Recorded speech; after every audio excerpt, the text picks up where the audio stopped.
She offered her last coin hoping to buy just one more day of life, but instead she would receive a destiny that no gold could buy, to become the mother to the future of an entire nation. The strength that exists in a final act of hope is something worth sharing. If this journey has already touched you, leave your support for her in the comments and subscribe to witness how this single gesture rewrote history. The Sonoran Desert sun was a merciless hammer, forging mirages on the scorching sand. For Elena Vargas, every grain of dust seemed to mock the dryness in her throat, an abyss of thirst that no memory of water could fill. In the palm of her trembling hand, the single silver coin she had left seemed to burn her skin. It was the last vestige of a stolen life, the final price of her husband and son, now just echoes in an unforgiving land. Before her, silhouetted against the blinding light, the Chiricahua Apache warriors were like figures carved from the very rock of the mountains, silent, motionless, their faces maps of a harsh existence she could not comprehend.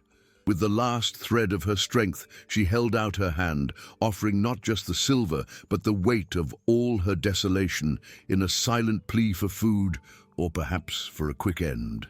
The group's leader, a man whose deep, dark eyes seemed to hold the ancestral wisdom of that inhospitable land, did not look at the coin. His gaze pierced through the barrier of Elena's fear and exhaustion, searching for something much deeper in her broken soul. He ignored her outstretched hand, a gesture of refusal that was 1,000 times more unsettling than any direct threat. The silence hung in the air, heavy and dense, broken only by the whistle of the wind through the rocks. Then, his voice sounded deep and steady as the stones beneath his feet, in a rustic but clear Spanish. "We don't need gold." He paused, letting her confusion settle, before nodding his head backward. From the shadows cast by his body, two small figures emerged, two boys whose eyes mirrored the same orphaned pain that Elena carried. "Our children need a mother." Elena's mind spun, a vertigo of disbelief stronger than that of the son. Mother? The word echoed in the void where the memory of her own son, Mateo, resided, a knife twisted in a wound that would never close. Her heart, which she thought had turned to stone, cracked painfully. She lowered her gaze from the leader's impassive face to the two boys. They were little more than slender shadows, with tangled black hair and worn leather clothes. The older one held a defiant chin, but his eyes betrayed a deep vulnerability. The younger one hid partially behind his brother, peeking at her with a frightened curiosity. In them, she saw the shattered reflection of her own grief, the same haunting absence that consumed her. The silver coin fell from her limp hand, sinking into the sand with an almost inaudible sound, the last link to her past dissolving into the impossible present unfolding before her. The leader, whose name she would come to know as Nakai, stepped aside, opening a path toward a camp hidden among the rocks. He did not force her, did not threaten her. He simply waited, his patience as vast as the surrounding desert. The other warriors remained like statues, their expressions indecipherable, silent witnesses to this strange agreement. It was not a negotiation between captive and captor. It seemed more like a solemn ritual, an exchange that transcended the logic of the world Elena knew. Thirst still scratched at her throat, and hunger twisted her stomach. But looking at the boys' faces, she understood that Nakai's proposal was not a choice, but a destiny. With trembling legs, she took a step, then another, leaving the dust and sun behind and walking toward a life she could never have imagined.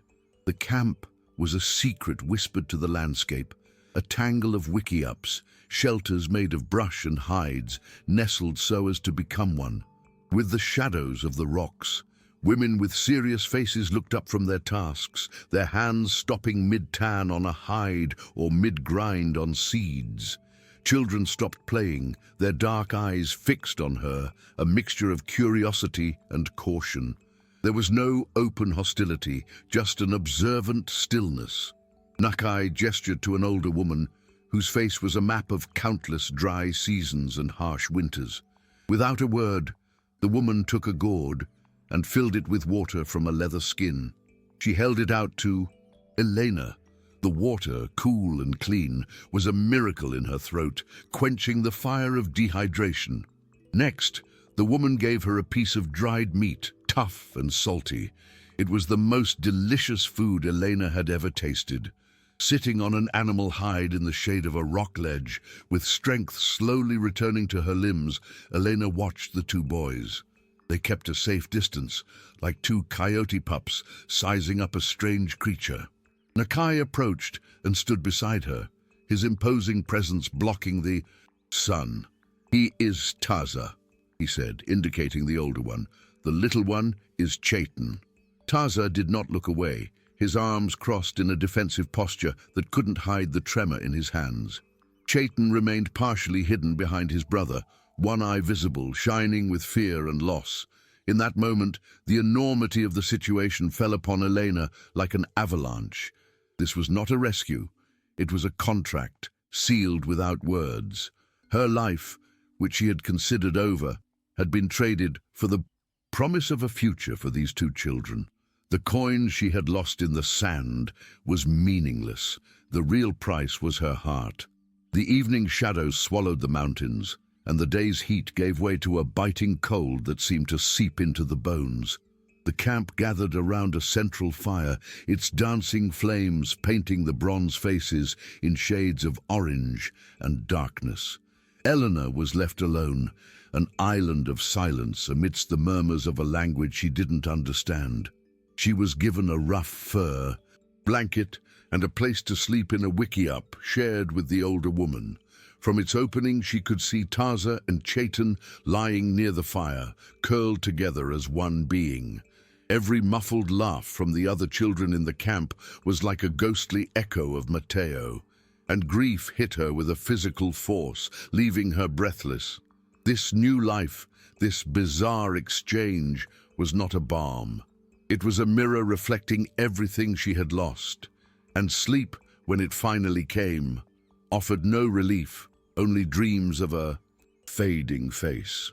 The morning arrived not with a gentle sunrise, but with the abrupt activity of a people who lived in harmony with the rhythms of the earth. The women moved with a quiet purpose, and Elena, not knowing what to do, felt useless and exposed. The old woman, whose name she learned was Ilsa, simply handed her a grinding stone and a handful of mesquite seeds, a silent invitation to join the work. As her inexperienced hands struggled with the task, her gaze found the boys. Taza was some distance away, throwing stones at a saguaro cactus with a contained fury, each impact a soundless scream. Chaitan watched, a small, hunched figure. Seeing a tear in the younger boy's leather tunic, Elena felt an impulse, a buried instinct. With her heart hammering, she approached slowly. Before she could get close, Taza turned, placing himself between her and his brother. He said nothing, but his gaze was a wall of ice, a declaration that while she might share their fire, the path to their hearts remained an impassable desert. This wall built by pain seems insurmountable. Leave your support for Elena in the comments and subscribe to find out how resilience can, little by little, turn a desert into a home. Elena retreated, Taza's rejection sharper than the hunger she had felt. The pain in her chest was a bitter mix of her own loss and the inability to reach the pain of others. She didn't push. Instead, she returned to the work Ilsa had given her, focusing all her frustration and sorrow on the rhythmic motion of grinding the seeds. The days turned into a silent routine. She learned by watching how to find water, how to tell edible plants from poisonous ones, how to sew leather with a sinew and a bone awl. She didn't speak unless necessary, but she became a constant, hard-working presence, and she watched the boys. She saw the way Taza always made sure Chaitan ate first, how the younger one followed the older like a shadow, and how, at night, they clung to each other for a warmth the fire could not provide. She didn't try to approach again. Instead, she started leaving things for them to find. A sweet fruit she had found, a smooth, interesting stone for Chaitan to play with. They were anonymous offerings, gestures that asked for nothing in return. The change came unexpectedly, brought by a rattlesnake startled by Chaitan's careless footsteps near a rock crevice. The boy's scream was sharp, a sound of pure terror and pain. Elena, who was nearby gathering yucca roots, saw it all happen. Taza arrived first, his face pale with panic, but he froze, unsure what to do about the wound already beginning to swell on his brother's leg. Elena's instinct overrode any hesitation. She ran, tore a strip from her own dress, and tied it tightly above the bite to slow the venom. Her movements were fast and precise, a muscle memory from past emergencies. With a knife Ilsa had given her, she made a small cut over the fang marks and, without a second thought, pressed her mouth to the wound, spitting the blood and venom onto the sand. Taza watched her, his eyes wide, the wall of ice shattering into 1,000 pieces in the face of that desperate, visceral act. He didn't see her as the foreigner, the intruder. He saw a woman willing to put poison in her own mouth to save his brother. Nakai and Ilsa arrived in seconds, drawn by the scream. The old woman did not hesitate. As Nakai lifted little Chaitan into his arms, carrying him to the nearest wickiup, Ilsa pushed a gourd of water at Elena, gesturing for her to rinse her mouth repeatedly. The venom was not a game. Afterward, the old woman disappeared into the dusk, returning with a leather pouch full of dried herbs and roots that she began to crush and mix with a silent urgency. Elena followed, her heart pounding. Inside, by the light of a small fat lamp, she watched Ilsa's skilled hands clean the wound and apply a strong-smelling poultice. Throughout the process, Taza's eyes never left Elena. There was no more ice in them, only a frightened question and a raw dependence that pierced her more deeply than any poison. The night was a feverish vigil. Chaitan trembled and moaned, lost in venomous nightmares. Ilsa did what she could with her ancestral wisdom, but it was Elena who sat beside the boy, a damp cloth in her hand, constantly wiping the sweat from his brow. She whispered in Spanish, not words, but soft sounds, the same wordless lullabies she used to sing to Mateo. Taza sat on the other side of his brother, a watchful statue. Sometime in the depths of the night, as Chaitan's breathing grew a little calmer, Taza leaned over and pushed a small bowl of hot stew toward Elena. It was the first offering he had ever made her, a silent acknowledgement worth more than 1,000 words. As she accepted it, Elena felt a seismic shift within herself. The pain of losing her son had not disappeared, but alongside it, a new seed of fierce, protective love had begun to sprout in the arid soil of her heart. The first light of morning filtered through the wickiup, painting stripes on Chaitan's sleeping face. The fever had broken. His breathing, once shallow and ragged, was now deep and even. Elena, exhausted, but with a clarity she hadn't felt in months, touched the boy's forehead. It was cool, a wave of relief so powerful it made her dizzy, washed over her. Taza, who had fallen asleep sitting up, his head on his knees, woke at her movement. Their eyes met over the small sleeping figure. There was no defiance, no suspicion, only a shared exhaustion and a silent gratitude. When Chaitan stirred and, still half asleep, reached for a hand and found Elena's, Taza did not pull it away. He simply watched, and in that small gesture, the surrender of his heart was complete and irrevocable. When Elena finally stepped out of the wickiup, blinking against the morning light, the camp seemed different. Or perhaps she was the one who was different. The observant stillness of the other women had been replaced by nods and even shy smiles. Ilsa, the elder, approached and placed a wrinkled, strong hand on her shoulder, a gesture of approval that said more than any language. From a distance, Elena saw Nakai watching her. He didn't smile, But in his gaze there was a profound recognition, a confirmation that his unusual gamble had paid off. He had not just found a caretaker for his tribe's orphans, he had witnessed the rebirth of a mother. Elena understood then that the exchange had not just been for her life. It had been an exchange of futures, where the pain of 3 shattered souls could perhaps begin to mend into one. The weeks that followed wove a new pattern into Elena's life. Fear and uncertainty gave way to a rhythm dictated by the sun and the seasons. Her presence became a comforting constant in the boys' lives. She mended the tear in Chaitan's tunic, her once hesitant hands now moving with a gentle purpose. The younger boy became her shadow, often resting his head on her lap as she worked, a gesture of complete trust that filled Elena's chest with a painful, welcome warmth. Taza kept a respectful distance, but his eyes followed her, and he began to bring her small gifts, an eagle feather, a particularly vibrant desert flower. They still didn't share many words, but they communicated in an older language, made of gestures, of shared bread, and the mutual understanding of a grief that was slowly beginning to give way to something like a home. One evening, as she watched Taza and Chaitan sleeping peacefully near the fire, Nakai sat down beside her. The silence between them was not tense, but contemplative. "A mother's wound is different," he said, his voice as low as the murmur of the wind. "It does not scar over. It transforms into a shield to protect other children." Elena looked at him, surprised by his insight.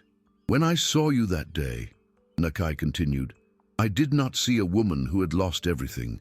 I saw a woman whose heart was big enough to hold the world's pain. A heart like that does not remain empty. It seeks something to protect. My sons did not need a stranger. They needed that shield." In those words, Elena found an absolution she hadn't known she was looking for. Her suffering had not been in vain. It had been a forge, shaping her for this exact moment, for these exact children. The seasons changed, and with them, the desert ceased to be a tormentor and became a teacher. Under Ilse's patient tutelage, Elena's once soft hands became calloused and skilled, able to find roots, tan hides, and read the signs of the weather in the clouds. In return, Taza and Chaitan became her guides to the heart of that world. Taza taught her the names of the stars in the Chiricahua tongue, and Chaitan, with his childlike trust, brought her the treasures of the day, a smooth stone, a stubborn flower blooming from the rock. One night, sitting under a blanket of stars that seemed close enough to touch, Elena finally found the courage to speak of Mateo. She did not cry. Instead, she spoke of his smile, of how he loved the smell of rain. Taza listened in silence, his face serious in the firelight. When she finished, he simply reached out and placed his hand on hers. It was not a gesture of pity, but of sharing. In that moment, Mateo was no longer a ghost that separated them. He was a brother, whose memory united them. Peace, however, was an oasis in the middle of a world at war. The news of a white woman living among the Apaches traveled with the wind, a whisper that eventually reached the wrong ears. One day, as the camp moved through a canyon, the sound that broke the tranquility was not that of moccasins on dirt, but of boots and horseshoes. They were soldiers, Mexican. The blue and white uniform was a specter from her past. Elena's heart pounded, but not with hope of rescue. It was fear, a visceral fear for her sons. Before Nakai could give an order, she acted, pushing Taza and Chaitan into the safety of a rock crevice. "Stay quiet," she hissed, her body forming the shield Nakai had foreseen. The patrol's captain, a man with a well-trimmed mustache and arrogant eyes, saw her. "Senora!" he shouted, surprise in his voice. "Do not be afraid! We have come to rescue you! We will take you back to civilization." Civilization. The word sounded like an insult to Elena's ears, a cruel joke. She looked at the captain's polished boots, at the metal of his weapons gleaming in the sun, and then at the stone. Faces of the Apache warriors, at Ilsa's hands that had healed her, at Nakai's unwavering presence. Civilization had left her to die in the desert. Those he called savages had given her a reason to live. Straightening her shoulders, she met the captain's gaze, and her voice, when she spoke, held no trace of a tremor. It was clear and sharp as obsidian. "Your civilization took everything from me," she said in perfect Spanish, each syllable heavy with the weight of her journey. "These are my people. This is my home." The confusion on the captain's face turned to contempt, but over his shoulder, Elena saw Nakai give an almost imperceptible nod. The final test had arrived. "The woman has gone mad," the captain snarled to his men. "She doesn't know what she's saying. Get her, we're not leaving her here." The soldiers moved forward, and in the same instant, the air filled with the soft, deadly sound of arrows being knocked on boughs. The canyon, once silent, now vibrated with attention, about to explode into violence. But before the first soldier could reach her, a swift movement came from the rock crevice. Taza. With his face streaked with dust and tears, he ran and clung to Elena's leg, a small warrior defending his last stronghold. Chaitan came right behind, his cries muffled as he buried himself in her dress. Elena knelt, wrapping them in her arms, turning her body into a living barrier. Looking at the soldiers over her sons' heads, her face was not that of a captive. It was the face of a cornered mother bear, and it promised a fury that no weapon could contain. The captain hesitated, the primal ferocity in Elena's eyes disarming him for an instant. This wasn't the fear of a captive. It was the fury of a lioness. He saw his orderly world of uniforms and commands collide with a reality he couldn't comprehend. "You choose these animals over your own people?" He spat the words, the contempt masking his confusion. He raised his pistol, not at her, but at the sky, an impatient threat. "Get out of the way, woman. This is your last chance." Elena did not move. Instead, she held the boys tighter, whispering a word Taza had taught her, a word for courage. The soft sound of her voice, a balm amidst the tension, was the most powerful act of defiance she could have committed. It was then that Nakai stepped forward, emerging from the shadows like a spirit of the mountain itself. He did not raise a weapon. His weapon was his presence, the weight of generations on his shoulders. "This woman is not your prisoner," Nakai said, his voice calm but cutting through the tense air. "She is the heart of a wickiup. You see a captive, we see a mother. Leave now, or this land you stand on will become your grave." It was not an empty threat, it was a statement of fact. The captain looked from Nakai's impassive face to the surrounding rocks, suddenly aware of how many unseen eyes were watching him. The arrogance on his face finally crumbled, replaced by a cold calculation of survival. With a muffled curse, he lowered his weapon. "Leave the madwoman with the savages," he growled to his men. The sound of retreating horseshoes was the sweetest melody Elena had ever heard. The sound of her world, her family, being left in peace. The sound of the horseshoes faded, swallowed by the canyon silence. For a long moment, no one moved. Elena remained on her knees, her body trembling with the receding adrenaline, her face buried in her son's tangled hair. It was Chaitan who moved first, his crying subsiding to a sob, but it was Taza who lifted his head, his dark, serious eyes meeting hers. The wall of ice was gone. The desert of pain in his gaze had bloomed with something new, something fierce and unshakable. He reached out a small, dirty hand and touched her face, a gesture of tenderness that belied his young age. And then he whispered a single word, a word from her old world, that he must have plucked from her dreams or her lullabies. "Mama." The word was not a question, but a declaration, an anchor that bound her to this land, to this life, forever. As she stood up, pulling the boys close, the other Apaches emerged from the rocks. There was no longer any respectful distance or cautious curiosity. In their faces, Elena saw total acceptance, forged in the fire of that confrontation. Ilsa approached and placed a necklace of turquoise beads around her neck, a gift that was also a symbol of belonging. Nakai stood before her, and his gaze was not that of a leader to a stranger, but of a head of family to one of its most vital members. "You are no longer the woman the desert found," he said. "You are the one the desert chose. You taught our sons that a mother is not made of blood, but of courage." He looked to the horizon, to the vastness that had once terrified her. "Your old name died in the sand. Here, your name is Shieldheart."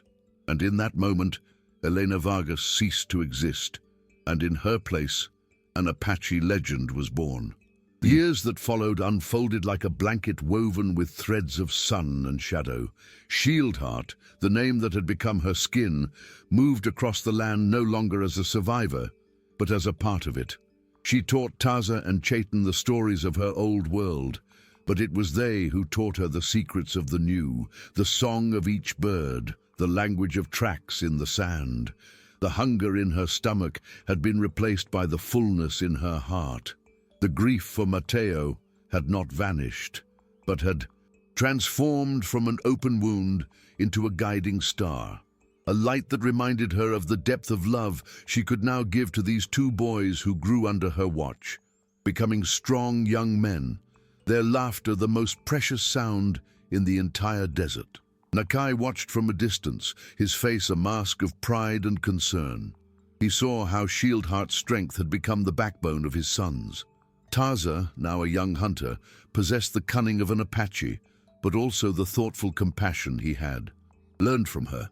Chaitan, gentle-hearted, had his mother's gift for healing, whether with herbs or a kind word. She had not just given them life, she had given them a soul that bridged two worlds. But peace was scarce water in a rapidly drying well. Scouts brought news of iron rails cutting through the land like scars, of men in blue coats who did not negotiate with words, only with bullets.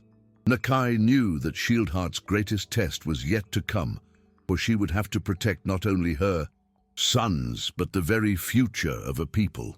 The threat arrived not with the sound of war drums, but with the metallic echo of hammers on iron. Taza returned from a hunt, his face grim, bringing not meat, but news that chilled Shieldheart's blood. He described pale men, not soldiers, but workers, protected by them, driving wooden stakes into the ground and stretching long measuring chains. They were drawing a straight line across the desert, a scar that ignored the sacred contours of the land, the rocks and the streams. Behind them, others laid long wooden beams, preparing the bed for the iron horse the scouts had mentioned. It was an invasion of a different nature, methodical, relentless, and indifferent, a geometric plague spreading across the landscape that was the body of their world. That night, the Council of Elders gathered, and for the first time, the anger of the younger warriors was tinged with a layer of bewilderment. Fighting soldiers was one thing. Fighting a line that stretched infinitely in two directions was another. "They don't ask permission, they don't negotiate," Taza said, his voice vibrating with fury. "They act as if we no longer exist." Voices rose, clamoring for an immediate attack. But Nakai, after listening to everyone, turned his gaze to Shieldheart, who remained silent at the edge of the circle. "You know their heart," he said. And it wasn't a question. A heavy silence fell as she stepped forward into the firelight. "They are not building in path," she said, her voice calm but charged with the certainty of disaster. "They are building a cage, and they will not stop until the entire world is inside it." Her words hung over the fire like smoke, choking the war cries that had filled the air moments before. A young, impetuous warrior leaped to his feet. "Then we will break the cage," he shouted, pounding his fist on his chest. Shieldheart shook her head slowly, her gaze meeting that of each man in the circle. "You don't understand," she said, her voice low but resonating with a quiet authority. "Fighting the workers is like cutting the leaves of a weed. The route is far away, in a world that believes it can own the land by drawing lines on a piece of paper. To them, this land is not alive. It is a blank canvas. Every hammer blow you hear is the sound of them painting our end. Nakai raised a hand calling for silence. He had seen the truth in her vision, a truth his own traditions could not have foreseen. Shieldheart has shown us the enemy's heart, he declared, his deep voice cutting through the night. And an enemy whose heart you know cannot defeat you. He turned to his warriors, his eyes burning with a new intensity. We will not break the cage. That is what they expect. Instead, we will become the wind that passes through the bars. We will not fight their men. We will fight their progress. We will spook their horses. We will divert their water. We will make the desert, our ally, fight for us. They will not find an army to fight, but a ghost that haunts every step they take on our land. And so the ghost war began. Under the cover of night, small groups led by a focused and lethal Taza moved like whispers. There were no war cries, no direct attacks. Instead, the workers' tools would disappear, reappearing days later miles away. The survey stakes, the geometry of the invasion, were pulled up and the markings erased. One night, a silent panic was induced in the horse corral, and the animals stampeded into the desert, not from arrows, but from shadows and sounds that mimicked the predators of the night. Shieldheart did not participate in the raids, but she was their architect. Around the fire, with a stick, she would draw the layouts of the enemy camps in the sand, based on her memories of how her people thought, of their routines and dependencies. She didn't teach them to fight, she taught them to deconstruct the enemy's confidence in their own world. In the railroad camp, frustration fermented into fear and then into superstition. Men began to whisper about the ghosts of the desert. Progress, once measured in miles per week, now crawled at meters per day. Every sound of the wind was an omen, every shadow a threat. The foreman yelled and threatened, but you can't whip a ghost. The soldiers guarding them felt useless, watching for an enemy that never showed itself. From a distant ridge, Shieldheart watched the smoke from the enemy camp with Taza by her side. The young man saw victory in each day of delay. She saw the tragedy of an inevitable conflict, but her heart did not waver. The shield in her name was no longer just for her sons. It had expanded to protect an entire people, and she would hold it steady, even if its weight threatened to crush her. The response from the weed's root came not in the form of more soldiers, but of a single man. He arrived at the railroad camp not on a military horse, but on a stubborn mule, his appearance as worn and pragmatic as the animal he rode. His name was Silas Kane, a former Army scout who now sold his tracking skills to the highest bidder. He listened to the reports about the ghosts with a sneer on his thin lips. To him, the desert held no spirits, only problems to be solved. Ignoring the workers' panic, Kane spent days walking the lines, examining the ground, looking not for what was missing, but for what had been left behind. A nearly erased footprint, an unnaturally broken twig, the subtle pattern in the disorder. And from his observation post, Taza saw Kane's sneer disappear, replaced by a glint of reluctant respect and the intense focus of a wolf that has finally found the trail of worthy prey. When Taza brought the news to the council, his voice was devoid of the elation of previous weeks. "He is not looking for an army," the young warrior said, his gaze fixed on Shieldheart. "He is looking for a mind." The silence that followed was heavier than any war cry. All eyes turned to her. Elena felt a chill that did not come from the night wind. She knew this type of man. He was the kind who believed the world was a map to be conquered, not a song to be heard. "He will not attack us," she said, her voice sounding strangely calm. "He will unravel us. He will look for our water sources, our secret paths, our weaknesses. He is not hunting warriors. He is hunting the idea that unites us. He is hunting me." In that moment, the ghost war ended, and a much more personal and dangerous battle. was about to begin. Shieldheart's proposal was met with a tense silence. The plan was not one of attack or flight, but of deception, a spider's web woven from the landscape itself. "This man, Cain, reads the land like a book," she explained to the council, her voice steady despite the fear she felt. "So, we will rewrite the book. We will give him the pages we want him to read." The plan was audacious: to create false trails leading to abandoned camps, to sacrifice smaller, less vital water sources, leaving evidence of a tribe on the run, desperate and disorganized.